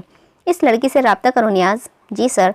उनके पीए ने मुअत्तिब लहजे में कहकर अयान को कॉल मिलाई थी, मगर बार बार कॉल मिलाने पर भी उसने एक भी कॉल का जवाब ना दिया था। दाऊद और अगज़ई का पारा मज़ीद हाई हुआ था। नियाज़ ने फ़ौरन उन्हें पानी की बोतल पकड़ाई थी, जिसे उन्होंने एक ही घूंट में हलक में उंडेल लिया था। सर में टी से उठने लगी थी। तभी वो आंखें मूंदे हुए खुद को पुरसुकून करने की कोशिश करने लगा था। सवाबी पहुंचकर वो अभी से सीएम हाउस पहुंचने ही थे कि नियाज़ की नज़र साइकिल लिए खड़ी अयान पर पड़ी थी। एक पल को वो हैरान हुआ था, मगर फिर दाऊद और अगज़ई से इजाज़त लेते हुए गार्ड्स को अंदर बुलाने का कहा था। दाऊद और अगज़ई डार्क ब्राउन कमीज़ शलवार में मलबूस, कंधों पर रिवायती अंदाज में शाल फैलाए हुए अपनी मखसूस जगह पर बैठे थे। हाथों में कीमती सिगार था थामे वो गालिबन किसी सोच में मुब्तला थे। मैं अंदर आ जाऊं सर? अयान को एक गार्ड उस कमरे के बाहर तक छोड़ गया था। इजाज़त मिलने पर वो मरे मरे कदम उठाते हुए अंदर आई थी। कितनी ही देर तक वो सर झुकाए हुए खामोशी से बैठी रही। अगर तुमने इसी तरह मेरा वक्त ज़ाया करना है तो तुम जा सकती हो। वो सर, दरअसल आपकी कॉल्स आई थी, मुझे लगा कुछ ज़रूरी, सीरियसली ज़रूरी बात, वो भी तुमसे। वो टांग से टांग हटाते हुए आगे को झुके। अयान लब काटती हुई सर झुका गई। तुमने जो ये सब मैस फैलाया है ना, इसे ही समेटने में लगा हूँ मैं। सर, मैं कुछ कहने के लिए उसने सर उठाया कि उनकी बात सुनते हुए चल रह गई। तुम्हारे मर्डर का ऑर्डर जारी किया गया है। उनके सफ़ाक लहजे पर अयान की आंखें बेयकीनी से फैल गई थी। क्या आप मेरा मर्डर कर देंगे? माथे से बेइख्तियारी पसीना साफ किया था। दाऊद और अगज़ई ने तासुब से उसे देखा, फिर सिगार एशट्रे में मसलते हुए गोया हुआ। जाहिर सी बात है, हुक्म भला आखिर ऑर्डर है, इस तरह तुम्हें थोड़ी ही जाने दे सकता हूँ। बेपरवाह सा लहजा अयान की आंखों में नमी ले आया था। एक ट्वीट की बदौलत वो कत्ल होने वाली थी, मगर मेरी गलती की इतनी बड़ी सज़ा कैसे दे सकते हैं आप? क्या अपने हक के लिए बोलना इतना बड़ा जुर्म है? मैंने तो बस अपने अब्बा के लिए। इसकी बात मुकम्मल ना हो सकी थी। बेख्तियार ही रोते उसकी हिचकी बंदी थी, जिस पर दाऊद औरकज़ई का पारा मजीद हाई हुआ था। तुम्हारे जैसे बुज़दिल लोगों का मर जाना ही अच्छा है। उठो, चलो मेरे साथ। गुस्से से कहते हुए वो उठ खड़े हुए थे। अयान ने खौफज़दा निगाहों से उन्हें तका था। इसे अब अपने यहाँ आने के फ़ैसले पर पछतावा हो रहा था, और उसके घर वाले, उन्हें तो पता भी नहीं था कि उनकी अजीज़ो जान बेटी अपनी जान से जाने वाली है। क्या मैं एक बार अब्बा से मैं इनको इत्तला तो दे सकती हूँ ना? भर्राया हुआ लहजा उन्होंने नागवारी से सुना था। इसकी ज़रूरत नहीं, तुम्हारे घर तक खबर पहुँचा दी जाएगी। रफ़ाक लहजे में अयान रीढ़ की हड्डी में सनसनी दौड़ा गई थी। हाँ, लाश तो घर वालों को ही शायद भेज देंगे। आई एम सॉरी अब्बा, मैं आपकी ज़िल्लत का सामान बन गई। दिल में सोचती हुई मरे मरे कदम उठाती हुई वो उनके पीछे एक बड़े से कमरे में दाखिल हुई थी, जहाँ बैठे बेशुमार लोग उसे हैरत में मुब्तला कर गए थे। जबकि मजबूत चाल चलते हुए दाऊद औरकज़ई स्टेज की जानिब बढ़े थे। उनकी मैयत में वो भी स्टेज पर उनके साथ वाली कुर्सी पर विराजमान हुई थी। टोपी को सही तरह से वो सर पर जमाती दाऊद औरकज़ई का मकसद समझना चाह रही थी, जबकि उनके सामने बैठे हुए सहाफ़ी और कैमरामैन उस प्रेस कॉन्फ्रेंस के शुरू होने का इंतज़ार कर रहे थे। एक नज़र इन पर डालते हुए गला खंखार कर वो गोया हुए, इतने दिनों से मुल्क में कहराम बरपा है, जिसकी वजह से मेरा इस दिन अस्पताल जाना और अस्पताल में सिक्योरिटी रीजंस की वजह से मरीज़ों के साथ आए लोगों को बाहर निकालना है।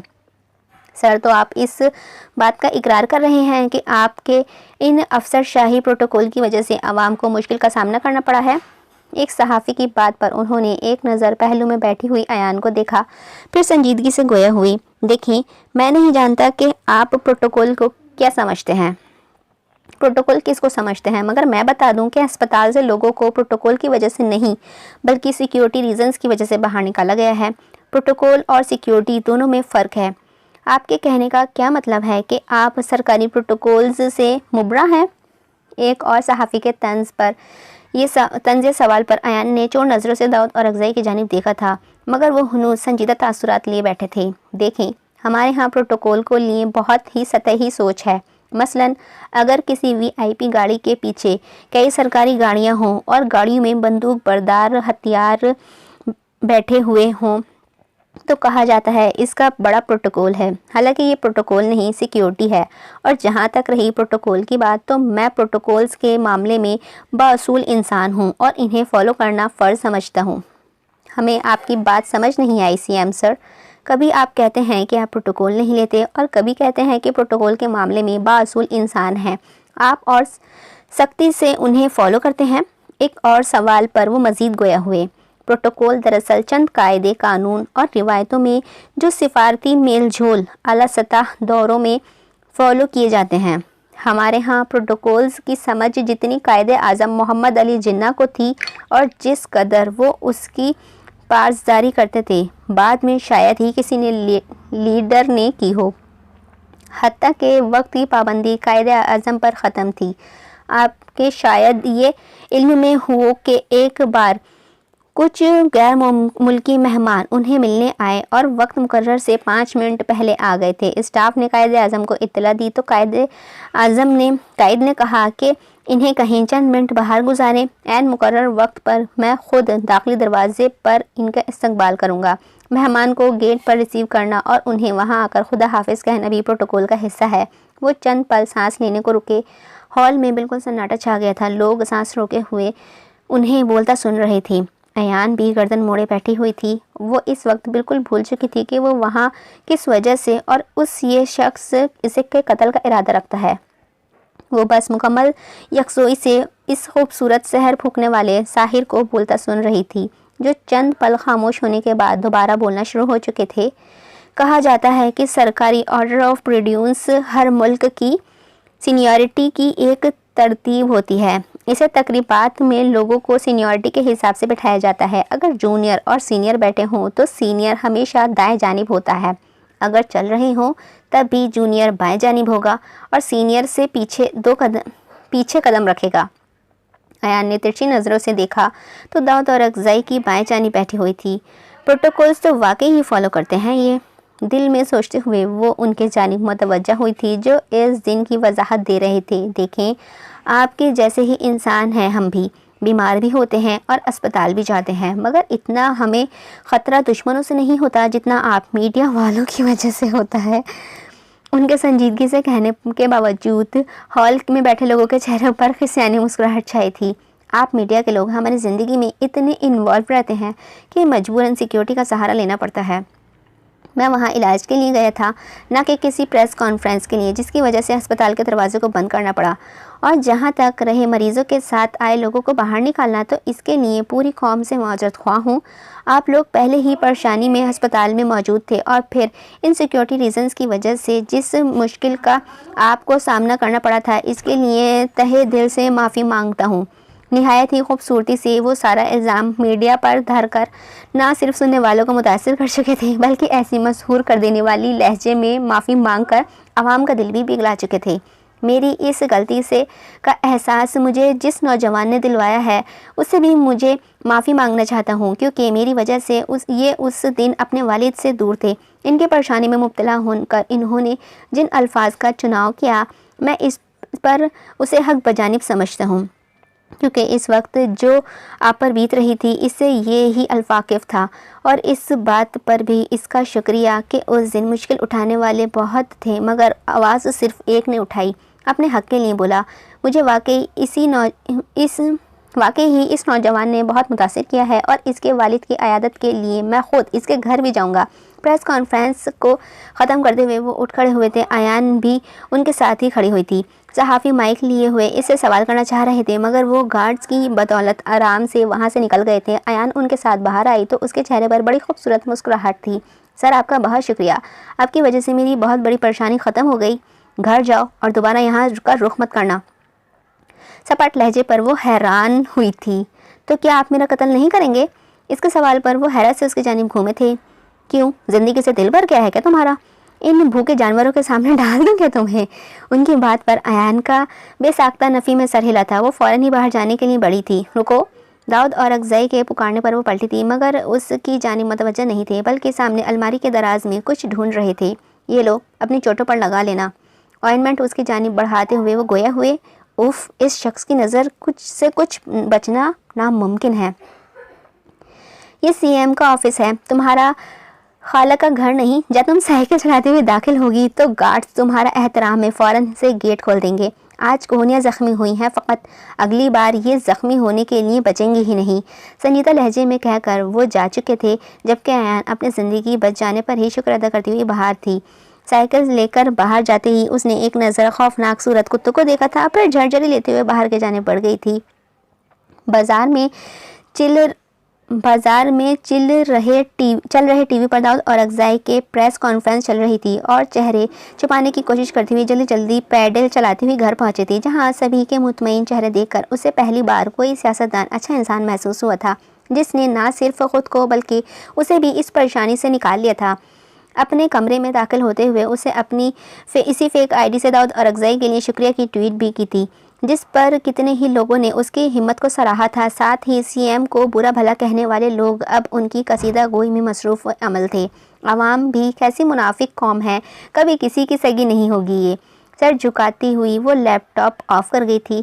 सर पर लटकी तलवार हटी तो उसे लगा जैसे किसी जिंदान से रिहा ही मिल गई हो। नरम गरम सी धूप ने सवाबी को हिद्दत बख्शी थी। ऐसे में यूनिवर्सिटी ग्राउंड में नीचे घास पर दोस्तों के दरमियान बैठी अयान के मुंह से इस ट्वीट करने वाले लड़के की तारीफ़ें सुन रही थी। बीच में वो सीएम की तारीफ़ें भी शुरू कर देती थी। अयान सर झुकाए हुए नोट्स लिखती उनके तबसरों में दिल ही दिल में मुस्कुरा रही थी। कितना खुशकिस्मत लड़का है ये, इतने हैंडसम इंसान के साथ बैठा है।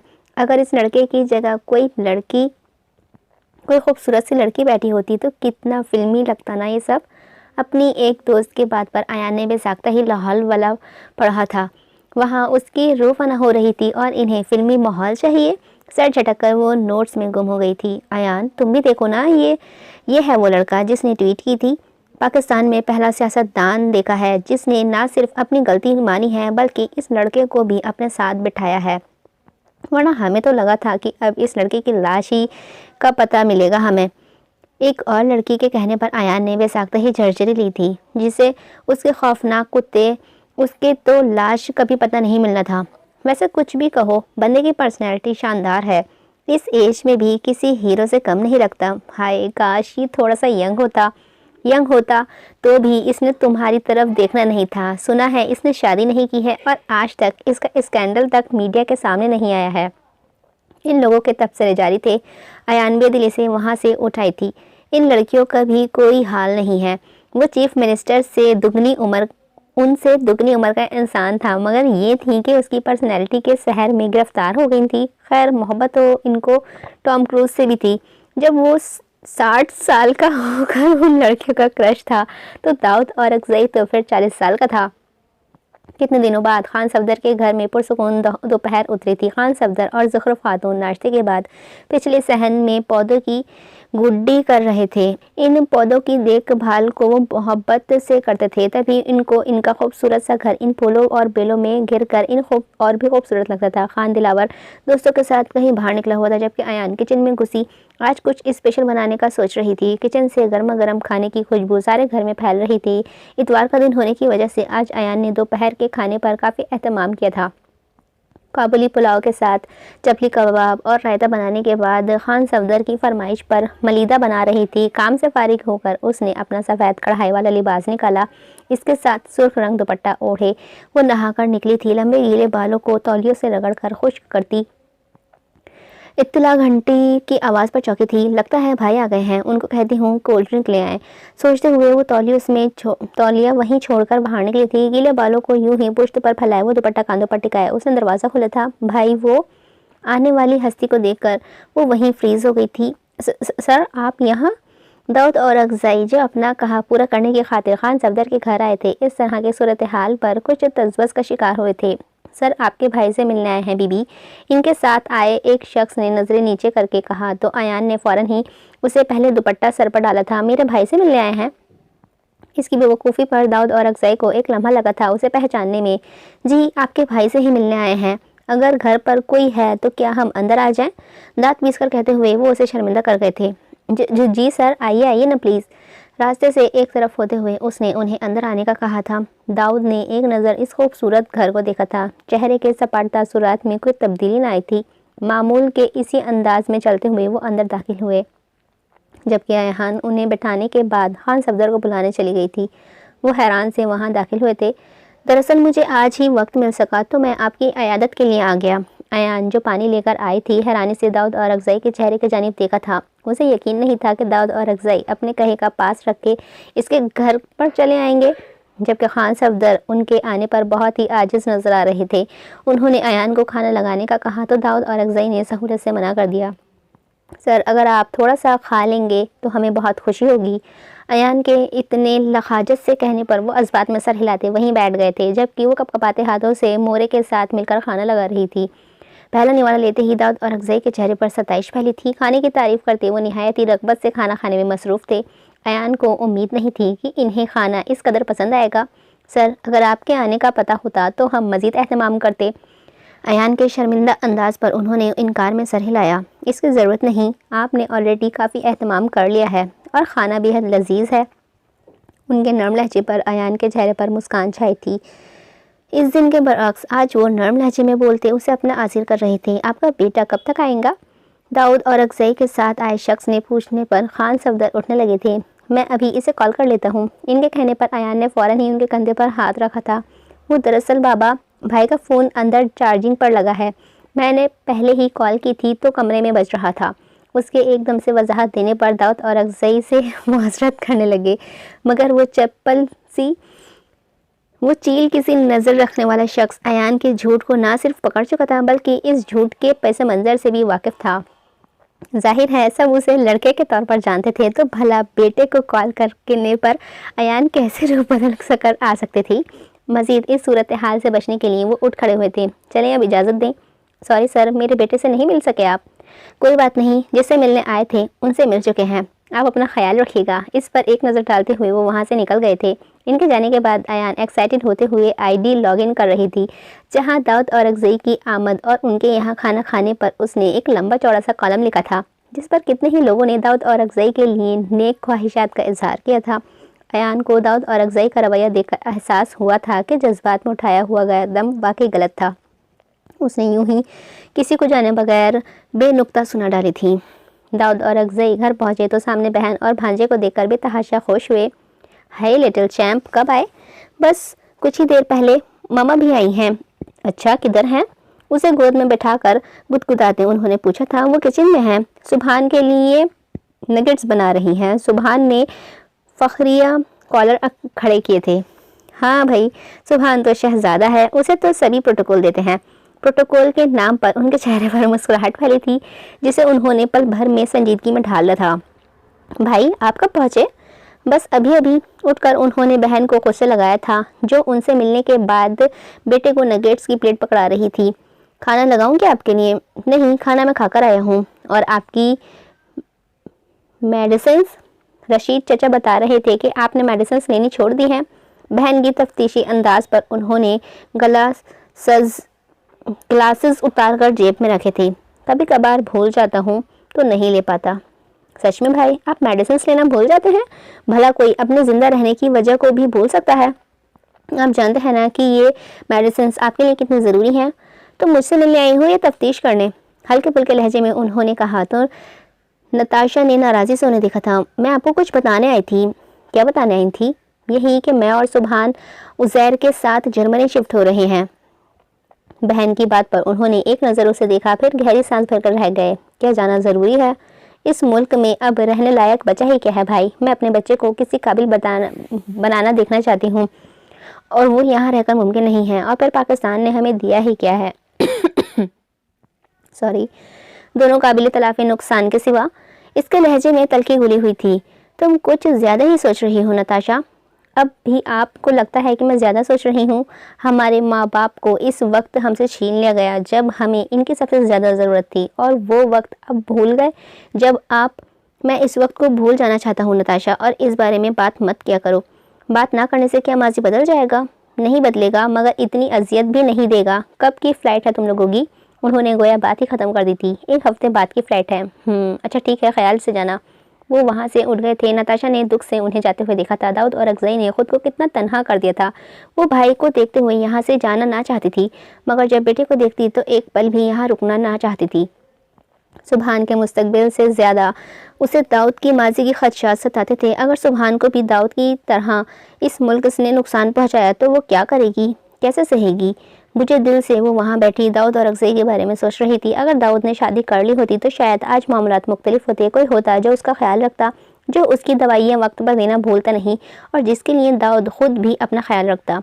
रशीद चचा ने नताशा को कॉफ़ी देते हुए कहा तो वो दिल महसूस कर रह गई। अपनी जवानी के खूबसूरत दिन तो दाऊद और अक्सई ने सियासत के नज़दीक ही नज़र कर दिए थे। सियासत को किसी महबूबा की तरह समझकर और बाकी हर चीज़ से ही गाफिल हो गए थे, और अब अपनी बिगड़ती हुई तबीयत के पेश नज़र वो शादी न करना चाहते थे। हालांकि वो अगर चाहते तो एक से बढ़कर एक लड़की उनकी ज़िंदगी में आने को तैयार थी, मगर उन्होंने ये गवारा ना किया था। नताशा डिनर से पहले ही वापस चली गई थी। दाऊद और अक्सई अपने कामों में मसरूफ़ थे, और इसी घर जाकर काफ़ी पैकिंग करनी थी। दाऊद और अक्सई अपने कामों में मसरूफ़ थे कि उनकी नज़र से अयान की ट्वीट गुजरी, जिसमें आज के लंच के हवाले से उसने ना सिर्फ उनका शुक्रिया किया था, बल्कि ये भी कहा था कि वो बाकी सियासतदानों से मुख्तलिफ इंसानी हमदर्दी रखने वाले इंसान हैं, जिस पर उसके ही किसी मुखालिफ इंसान ने रिट्वीट किया था कि ये सब पब्लिसिटी स्टंट है। इसके जवाब में अयान ने साफ कहा था कि पब्लिसिटी स्टंट होता तो इस वक्त खबरों की जीनत होता। लोगों के पास वाकई काफ़ी फिजूल वक्त है। सर झटक कर सोचते हुए वो दोबारा अपने कामों में मसरूफ़ हो गए थे। कल एक यूनिवर्सिटी में उन्होंने चीफ गेस्ट के तौर पर जाना था। वहाँ तकरीर के लिए वो कुछ मवाद ढूंढ रहे थे। वैसे तो उन्हें उसकी इतनी ज़रूरत ना थी, मगर यंग जनरेशन को इमोशनली अपने जानिब राग़िब करना चाहते थे। हर कामयाब सियासतदान की तरह वो चाहते थे कि वो यूथ उनकी ना सिर्फ हर बात को समझे, बल्कि उन्हें सपोर्ट भी करे। इस यूनिवर्सिटी के ब्राइट स्टूडेंट के बारे में पढ़ते एक आर्टिकल उनकी नज़रों से गुजरा था। इस कदर दिलचस्प अल्फाज के चुनाव किया गया था कि वो गैर इरादी तौर पर वो पूरा आर्टिकल पढ़ने लगे। वाओ, ज़बरदस्त! ये आर्टिकल जिसने भी लिखा है वो एक बेहतरीन तजर्बा निगार है। इस आईडी को उन्होंने सर्च किया तो वहाँ दर्जनों आर्टिकल्स लिखे गए थे। 4-5 आर्टिकल्स पढ़ने के बाद वो लिखने वाले की जहानत के मुतारिफ हो गए थे। ये इंसान जो भी है, लोगों को अपने अल्फाज के ज़रिए अपने बस में करना जानता है। वो वाकई इस इंसान के कायल होने हुए थे। अगले दिन दाऊद औरकज़ई यूनिवर्सिटी ऑफ सवाबी के डाइस पर यूनिवर्सिटी के तालिबा से मुखातिब थे। जब आप अपने दम पर किसी कामयाबी को हासिल करते हैं तो वो आपकी शख्सियत को एक अलग ही रूप से नवाजती है। और कामयाबी के लिए सबसे ज़रूरी है कि आप अपनी सोच, अपना दिमाग, अपनी आंखें रखें। जो लोग दूसरों की आंखों से देखते और दूसरों के दिमाग से सोचते हैं वो कभी भी लीडर नहीं बन पाते। और जो लोग पैदा ही हुकूमत करने के लिए होते हैं उनका क्या। एक सवाल पर उन्होंने माइक ठीक किया, हर इंसान ही आज़ाद पैदा होता है, ये इस पर है कि वो ख़ुद को हाकिम बनाता है या ग़ुलाम। ये हमारी मर्ज़ी नहीं होती है सर। यहाँ इस मुल्क में यही रिवाज चलता है कि हाकिम का बेटा हाकिम और ग़ुलाम का बेटा ग़ुलाम होता है। एक और स्टूडेंट ने आवाज़ ऊंची की थी, ऊंची आवाज़ में कहा था, अच्छा तो फिर आप मुझे एक सवाल का जवाब दें कि यहाँ जो जिस डिपार्टमेंट का स्टूडेंट है क्या उसके वालिदैन इसी प्रोफेशनल में हैं? नहीं सर। मिली जुली आवाज़ों पर उन्होंने दोबारा बोलना शुरू किया था, बिल्कुल सही। अक्सर मज़दूर का बेटा CSS क्लियर कर जाता है, किसी ड्राइवर की बेटी डॉक्टर बन जाती है। ऐसा तभी होता है जब वो खुद को गुलाम समझना छोड़कर अपने दिमाग से सोचते हैं। मगर सर यहाँ अपने हक के लिए आवाज़ उठाओ तो बदले में बंदा ही उठा लिया जाता है। किसी मनचले की आवाज़ ऊंची तकरार पर हंसी का तूफान उठा था। दाऊद औरकज़ई ने भी अपनी मुस्कुराहट जब्त की थी। जाहिर है इसी सिस्टम का हिस्सा थे वो। यहाँ आप ही के किसी स्टूडेंट का एक आर्टिकल पढ़ा था मैंने और मुझे उसने काफ़ी मुतासिर किया है, जिसमें से उसने लिखा था कि एक बार किसी टीचर ने अपने स्टूडेंट को एक पेपर दिलाया और कहा कि वो सब बिल्कुल वैसे करें जैसा वो कहें। तो उसने सबसे पहले बच्चे को कहा कि वो पेपर को हाथ में पकड़ें और उसे एक बार फोल्ड करें। बच्चों ने ऐसा ही किया। टीचर ने कहा अब एक बार और उसके बाद फिर से पेपर को फोल्ड करें। बच्चों ने चुपचाप पेपर फोल्ड कर लिया। फिर टीचर ने उनके कहा कि एक बार और फोल्ड करें और इसके बाद इस पेपर के सेंटर से एक छोटा सा होल कर दें। बच्चों ने बिल्कुल वैसा ही किया। जब टीचर ने कहा कि सब बच्चे पेपर को खोलकर सामने ला कर लें, बच्चों ने पेपर खोलकर टीचर के सामने किया तो देखा कि हर बच्चे के पेपर पर दूसरे बच्चे के पेपर से मुख्तलिफ होल थे। किसी पर 6, किसी पर 12 तो किसी पर पेपर पर 3 होल थे, किसी पर 1 होल भी था। वो ज़रा सांस लेने को रुके। ये कोई जादू नहीं था, ये एक सबक था। टीचर ने जो कहा उसे देखकर आपने हर एक के पेपर अलग अलग सुराख हैं, क्योंकि आपने बिना पूछे ही बगैर सोचे समझे बस वो किया जो मैंने कहा। किसी ने कोई सवाल नहीं किया। तो जब आप किसी के हुक्म को बगैर किसी सवाल जवाब के बस मानना शुरू कर देते हैं तो रिज़ल्ट हमेशा मुख्तलिफ ही निकलता है। किसी पर वो हुक्म कम असर करता है तो किसी पर ज़्यादा असरअंदाज होता है। आप यही देख लें कि जब पेट्रोल की कीमत बढ़ती है तो आप बजाय इस पर सवाल करने के बस पेट्रोल पंप की लंबी कतारों में लग जाते हैं। इस जहनी गुलाम से कब निकलेंगे आप? इस एक दिन की सुस्ती पेट्रोल पर आप इतना अरसा गुजार लेंगे, बजाय पेट्रोल की लाइन में लगने के आप आवाज़ उठाने वालों में शामिल क्यों नहीं हो जाते हैं? सर आप तो ऐसा कह रहे हैं जैसे आप इस सिस्टम का हिस्सा नहीं हैं। आप भी तो इन मुफ्तखोरों में से ही हैं। उफ! एक तंज़ी आवाज़ पर हॉल में खलबली से मच गई थी। दाऊद औरकज़ई एक लम्हे को खामोश हो गए थे। जिसने ये कहा वो सामने आए। उनकी गंभीर आवाज़ हॉल में गूंजी तो हॉल में चहमगोयां शुरू हो गई थी। वो बच्चा सामने आया जिसने कहा है। इनके अंदाज पर एक लड़का सामने आया था। उन्होंने उसे देखा और फिर से स्टेज पर बुलाया था। वो ज़रा डरता डरता हुआ स्टेज पर आया। अब दोबारा से कहो जो वहाँ पर कहा था। उनके कहने पर हॉल में सकता छा गया था। डीन अपनी जगह से उठकर कुछ कहना चाहते थे मगर दाऊद औरकज़ई ने हाथ उठाकर उन्हें वहीं रोक दिया था। सॉरी सर, वो मैं दोबारा कहो please. Sir sorry. Come on बच्चे, दोबारा कहिए। सर आप भी इसी सिस्टम का हिस्सा है। रियासत आपको ट्रांसपोर्ट, सिक्योरिटी, बिजली, प्रोटोकॉल मुफ्त फराहम कर रही है। इसने डरते डरते हुए अल्फाज के रद्दोबदल के साथ ही अपनी बात दोहराई थी। जब आप सच बोलने की हिम्मत रखते हैं तो इतना हौसला भी रखना चाहिए कि वो सच आप मुंह पर कह सकें। और आप बेफिक्र रहें, मैं कोई वजाहत नहीं दे रहा हूँ, ना ही ये कहूँगा कि आप लाजमन इस बात पर यकीन करें, मगर मैं रियासत के ये अफसरशाही इस्तेमाल नहीं करता हूँ। मेरे गार्ड्स की सैलरी से लेकर मेरे गार्ड के पेट्रोल तक के खर्चे मेरे बिजनेस से निकलते हैं। मैं भी पेट्रोल पंप पर पैसे देकर ही पेट्रोल डलवाता हूँ गाड़ी में। ज़रूरी नहीं है कि आप गंदे सिस्टम का हिस्सा हैं तो आप खुद भी गंदा कर लें, खुद को भी गंदा कर लें। आपको खुद पर इतना कंट्रोल होना चाहिए कि आप खुद को गंदा होने से बचा सकें। मुल्क में इनकलाब तभी आएगा जब आप में सच बोलने और उसके लिए लड़ने की हिम्मत होगी। इस लड़के के कंधा थपथपाते हुए वो खुद भी स्टेज से उतर गए थे। हॉल तालियों से गूंज रहा था। इन तालियों में जोश था और दाऊद और अफजई के लिए एहतराम था। अयान के लबों पर मुस्कुराहट थी। जाहिर है उसके लिखे गए आर्टिकल का ही तो हवाला दिया था सीएम सर ने। इनके जाने के बाद सब ने अयान को दाद दी थी, जिसके लिखे अल्फाज वाकई असर रखते थे। अयान भी मसरूर सी घर आई थी। वो दाऊद और अफजई के बारे में आज फिर से सर्च कर रही थी। दाऊद और अफजई सेल्फ मेड इंसान थे। सियासत में भी उन्होंने अपने कदम खुद जमाए थे और बिजनेस को भी उन्होंने खुद इस मुकाम पर पहुंचाया था कि आज वो नंबर 1 बिजनेस टाइकून्स में से थे। वो बिल्कुल ही अफसानवी हीरो जैसे हैं। उसके दिल ने एतराफ़ किया था। चेहरे पर अलवाही सी चमक थी। इंस्टा खोले फ़ोन की तस्वीरें देख रही थी। सर, ये तो सरासर आवाम को भड़काने की कोशिश की गई है। आप अपनी जेब से अपने खर्चे उठाते होंगे क्योंकि आपकी कौन सी फैमिली है जिसे आपने संभालना है, मगर हमारी रोज़ी रोटी पर क्यों आप लात मारना चाहते हैं?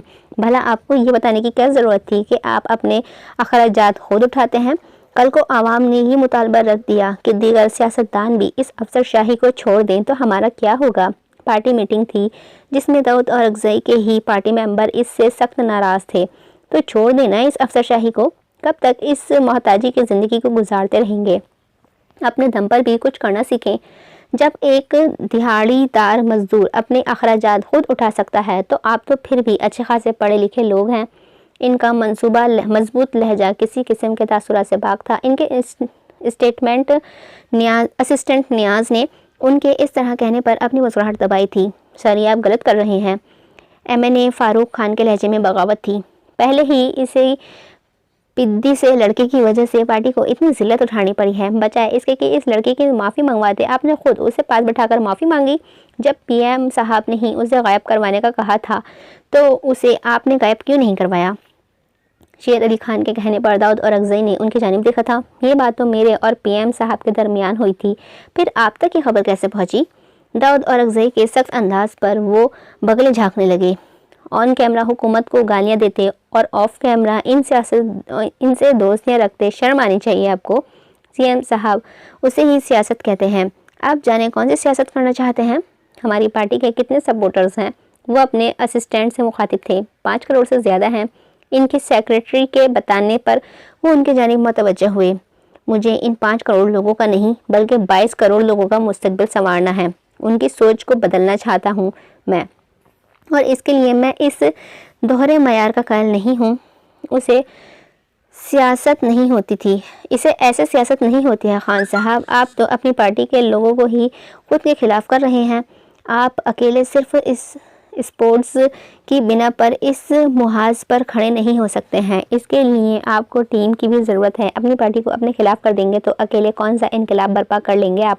तमस्कर से कहे गए अल्फाज पर उनके माथे की रगें उभरने लगी थीं। ये ऐसा ही गंदा सिस्टम था। हर एक के हाथ कीचड़ में लथड़े थे जो वो कभी मुखालिफ पर उछालते और कभी अपनों पर ही उछालने लगते थे।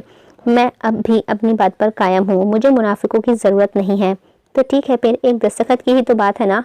निकाल बाहर कर दें फिर सभी मुनाफिकीन को। उनके तंज़े अंदाज पर वो गुस्से से मुठ्ठियाँ भींच गए थे। अपने सेक्रेटरी को उन्होंने फाइल लाने को कहा था। हॉल में बैठे लोगों को साफ सूंघ गया था। फाइल उनके सामने लाकर रख दी गई थी। गुस्सा इस कदर शदीद था कि उनकी हालत बिगड़ने लगी थी। करीब था कि वो दस्तखत करके इन सबको यहाँ से चलता करते। सर में उठने वाली शदीद दर्द ने उन्हें बिल्कुल जैसे मफलूज कर दिया था। सामने पड़ी फाइल धुंधलाने लगी थी। पेन उनके हाथ से छूटकर फाइल पर गिरा था। अगले ही पल वो वहाँ से उठते दरवाज़ा पार कर गए थे। जहाँ सबकी जान में जान आई थी वहीं होठों पर तंज़िया मुस्कुराहट भी थी। बातें करना आसान था, मगर चीफ मिनिस्टर भी जानते थे कि सबको निकाल देने के बाद वो भी खाली हाथ रह जाएंगे। हॉल में चहमगोइयाँ शुरू हो गई थी। दाऊद और अफजई बाहर आए थे। उन्हें देखते ही गार्ड्स अलर्ट हुए थे। दरवाज़ा खोलने पर वो गाड़ी में जा बैठे। सर का दर्द बढ़ता ही जा रहा था। सर, उनके सेक्रेटरी के शीशा नॉक करने पर उन्होंने शीशा नीचे किया था। गाड़ी पीछे है। ना समझे से उन्होंने न्याज की जानिब देखा था। सर, आपकी गाड़ी पीछे खड़ी है। न्याज ने मुअद्दिब अंदाज में कहकर दरवाज़ा खोला था। गहरी सांस भरते हुए वो निकल कर पिछली गाड़ी में सवार हुए। गाड़ी में बैठते ही नियाज, दाऊद और अक्सई की फैमिली डॉक्टर को कॉल कर दी थी, जो उनके घर पहुंचने से पहले ही वहां आ मौजूद हुए थे। ये अपनी मेडिसिन वक्त पर नहीं ले रहे हैं और इस कदर मसरूफियात भी इनके लिए सही नहीं है। डॉक्टर के कहने पर नियाज ने इस बात में सर हिलाया था। आज ज़रा वो गुस्से में आ गए थे, तभी पैनिक अटैक आया है। इतने ठंडे मिजाज का हामिल इंसान इस कदर गुस्से में कैसे आ सकता है? इसकी तबीयत बिगड़ जाए। देखें, आप इनकी बहन से बात करें। सीएम साहब का तन्हा रहना ठीक नहीं है। इन्हें किसी के साथ की शदीद ज़रूरत है।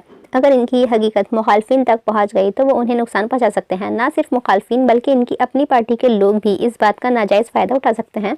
आखिरी बार भी शायद गुस्से की वजह से इन्हें अस्पताल जाना पड़ा, और फिर किस कदर मसला हो गया था। डॉक्टर के पुरखुलूस अंदाज पर नियाज सर हिला गया था। वो खुद भी जानता था कि दाऊद और अक्सई की कमज़ोरी ज़ाहिर होना किस कदर पुरखतर बात थी।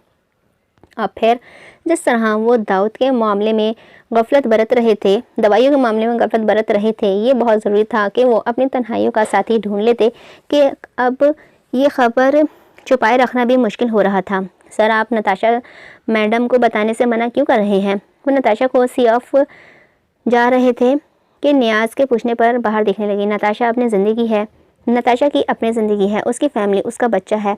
मैं अपनी वजह से उसे परेशान नहीं करना चाहता हूँ। उसे शौहर के साथ रहना चाहिए, अपनी वजह से यहाँ रोकना ठीक नहीं है। नताशा के इनके इंतज़ार में ही रुकी हुई थी। उनसे मिलकर वो पेशावर के लिए निकल गई थी। वहाँ से उसे इस्लामाबाद और फिर जर्मनी के लिए फ्लाई करना था। दाऊद उसे अलविदा करते हुए दुखी हो गए थे, मगर इस पर जाहिर किए बगैर ही वो वहाँ से लौट आए थे। हल्की फुल्की कन मन जारी थी, जिससे सवाबी का मौसम काफ़ी ठंडा हो गया था।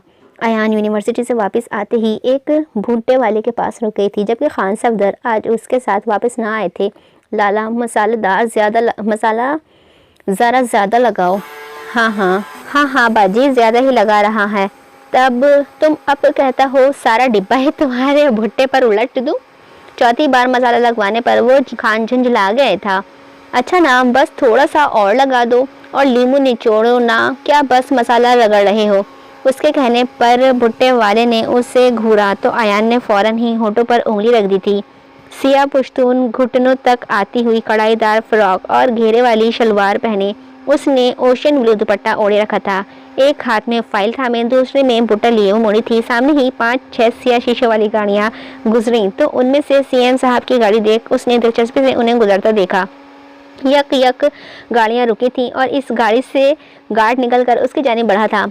दाऊद और अक्सई किसी काम के सिलसिले में गए थे और अब वापसी से सीएम ऑफिस जा रहे थे। हल्की फुल्की बारिश से बाहर के मनाजर काफ़ी भले लगने लगे थे। बाहर देखते हुए अचानक ही उनकी नज़र अयान पर पड़ी थी, जो सर पर दुपट्टा ठीक करती हुई गुजरती गाड़ियों को दिलचस्पी से देख रही थी। तभी उन्होंने गाड़ी को रुकवा कर उसे बुलाने का कहा था। गार्ड उतरकर अयान के पास गया था और कुछ ही देर में वो उसके हमराह उनकी गाड़ी तक आई थी। अस्सलाम वालेकुम सर। वालेकुम अस्सलाम। बैठी मिस अयान।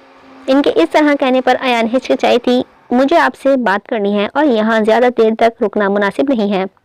दाऊद और अक्सई के कहने पर अयान ने एक नज़र यहाँ वहाँ देखा था। लोग खड़े होकर सरकारी गाड़ियों के पास खड़ी अयान को देख रहे थे। वो फ़ौरन ही गाड़ी में दाऊद और अक्सई के साथ बैठी थी। मैंने आपके आर्टिकल पढ़े हैं और मैं आपके लिखे गए आर्टिकल से काफ़ी मुतासिर हुआ हूँ। दरअसल मुझे कुछ ऐसे ही पुर असर आर्टिकल्स की ज़रूरत है जो यूथ को मतवज्जा कर सकें, मगर वक्त की किल्लत की वजह से इतना सब मैं लिख नहीं पाता हूँ। क्या आप मेरे लिए काम करना चाहेंगी? मैं आपको बता दिया करूँगा कि मुझे किस मौजू पर आर्टिकल चाहिए और आप वो लिख दिया करें। वो दो टूक बात करने के आदी थे। इस वक्त भी बिला तहमीद उन्होंने अपनी बात कही थी। मतलब आप चाहते हैं कि अल्फाज मेरे हों और नाम आपका हो? बिल्कुल, मैं ऐसा ही चाहता हूँ। दरअसल आपकी सोच मेरी सोच से काफ़ी हद तक मिलती है, तो मुझे लगता है आप वैसा लिख सकेंगी जैसा मैं सोचता हूँ। आप एक इंसान से ये उम्मीद कर रहे हैं कि वो आपके लिए काम करे, मगर वो उसका क्रेडिट नहीं ले सकता। मैं उसके लिए आपको पे करूँगा, और ये तो आप जानती हैं कि हर मुकर्रर बज़ाते खुद लिखारी नहीं होता। इसकी तकरीर का लिखारी कोई और होता है, मगर बोलने वाला ये नहीं कहता कि ये अल्फाज फ़लाँ ने लिखे हैं। मैं भी आपसे यही फेवर चाह रहा हूँ कि अल्फाज आपके हों और आवाज़ मेरी। किसी दूसरे के लिखे अल्फाज में आप वो तासुर पैदा नहीं कर सकते जो अल्फाज आपके अपने होते हैं। वो अब भी राज़ी नज़र नहीं आ रही थी। नियाज ने रियर व्यू मिरर से एक नज़र अयान को देखा। इतनी अच्छी ऑफर सबको नहीं मिलती, और वो थी कि कुफ़ा ने नेमत कर रही थी। दाऊद और अक्सई ने गाड़ी रुकवाने का कहा था। अयान नीचे उतरी थी। आप अच्छी तरह से सोच लें, फिर मुझे बता देना। ये मेरा ऑर्डर है नियाज, ये मेरा कार्ड है। नियाज ने दाऊद और अक्सई के कहने पर इनका विजिटिंग कार्ड उसकी जानिब बढ़ाया था। गाड़ियां आगे बढ़ गई थी। अयान का कार्ड हाथ में थामे गाड़ियों को जाता देख रही थी। Dawood Orakzai chief minister of Khyber Pakhtunkhwa. नीचे इनका पर्सनल नंबर, ईमेल एड्रेस लिखा हुआ था, साथ ही उनके ऑफिस का एड्रेस भी मौजूद था। तुम बहुत ही बड़ी बेवकूफ़ लड़की हो अयान, ऐसे मौका रोज़ रोज़ नहीं मिलते हैं। इतनी अच्छी जॉब मिली है स्टडीज़ के दौरान ही, और तुम हो कि नाशुक्री कर रही हो। अपने नाम से तुम जितनी मर्जी अच्छा आर्टिकल और कॉलम्स लिखो, लोग तुम कभी भी इस मुकाम तक नहीं पहुंच सकोगी जिस मुकाम पर तुम दाऊद और अक्सई के साथ काम करके पहुंच जाओगी। वो एक अच्छा इंसान है, तुम उनके साथ रहकर बहुत कुछ कर सकोगी, सीख भी जाओगी। लोग इतनी इतनी डिग्रीज लेकर और जूतियाँ चटका चटका कर भी ऐसी जॉब हासिल नहीं कर पाते हैं। मगर भाई, मेरा नाम, मेरी पहचान तो ख़त्म हो जाएगी ना। ठीक है, उनको इनकार कर दो और अपनी पहचान बनाओ। खान दिलावर उठ गए थे। इतना नादिर मौका मिला था कि अयान को, मगर उसने अपनी शिनाख्त की बड़ी थी। 2 दिन से वो कार्ड अयान के फ़ोन कवर में ही पड़ा था, मगर वो किसी नहज पर पहुंच नहीं सकी थी। बाहर तेज़ बारिश ने मंजर को धुंधला दिया था। वो अपने कमरे में बैठी काम करने में मसरूफ़ थी कि ज़ुहरा खातून परेशानी से कमरे में आई। क्या हुआ मोरे? अयान, तुम्हारे अब्बा और भाई घर नहीं आए हैं अभी तक। मुझे परेशानी हो रही है। इनसे कॉल करके पूछो तो सही कि कहाँ रह गए हैं, कहाँ गए हुए हैं, और अब कब आएंगे? कब गए थे? वो तो सुबह ही वापस नहीं आए हैं। क्या मतलब, सुबह से नहीं आए हैं और आपने मुझे बताया क्यों नहीं? रात के 10 बज रहे थे और उसकी मोरे कह रही थी कि वो दोनों सुबह से ही वापस नहीं आए थे। वो तो अपनी असाइनमेंट की वजह से यूनिवर्सिटी से वापस आकर कमरे से बाहर ही नहीं निकली थी। खाना भी उसने अब तक न खाया था। बार बार फ़ोन मिलाती वो इस शराब में घिर रही थी कि खान सफदर ने फ़ोन उठाया। अब्बा, आप और भाई किधर हैं? अब तक घर क्यों नहीं आए हैं? मोरे परेशान हो रही हैं। बेटा, मोरे क्या आसपास हैं? जी। इनके लहजे पर वो मजीद परेशान हुई थी। दिल किसी अनहोनी के ख्याल से धड़कता था। बेटा, दिलावर पुलिस की हिरासत में है। माँ को मत बताना, वो परेशान हो जाएंगी। इनकी बात पर वो परेशानी से लब काटने लगी थी। फ़ोन बंद करके माँ की तरफ पलटी। मोरे, वो अब्बा और भाई किसी ज़रूरी काम से गए हुए हैं और बारिश की वजह से वहीं फंस गए हैं। कह रहे हैं कि बारिश की रुकेगी तो वो निकल सकेंगे। किधर चले गए हैं जो नहीं आ सकते? पता नहीं, गाँव की तरफ निकले थे। बताते भी नहीं हैं और निकल पड़ते हैं। तुम आकर खाना खा लो। अभी मैं काम कर रही हूँ, आप खाना खा ले। अच्छा, खाना खाकर सोना और अपने आपस से पूछ लेना वापस ना आ रहे हो तो घर लॉक कर देना। जी अच्छा। मोरे बाहर चली गई थी। अयान परेशानी से सर थमकर बैठी हुई थी। उसका भाई जेल में था, ये कोई छोटी बात न थी। वो ज़रा सा बाहर झाँक कर मोरे के सोने का इंतज़ार करने लगी। करीबन आधे घंटे बाद मोरे के कमरे की लाइट ऑफ हुई तो उसने अपनी अलमारी खोली।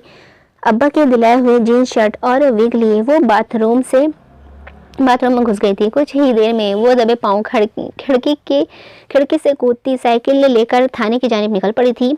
सियाह घंघोर घटाए शहर को अपनी लपेट में लिए हुई थी। पुलिस स्टेशन की दीवारों से टपकती वहशत वहां संगी बेंच पर बैठे खान सफदर के बूढ़े वजूद में सरायत कर रही थी। तभी भीगती हुई अयान मौसम की शिद्दत से बेनियाज दौड़ती हुई वहां दाखिल हुई थी। चेहरे से टपकता हुआ पानी और गहरे सांस लेती हुई बज़ाहिर वो दुबला पतला सा लड़का पुलिस स्टेशन के फर्श को भिगो रहा था।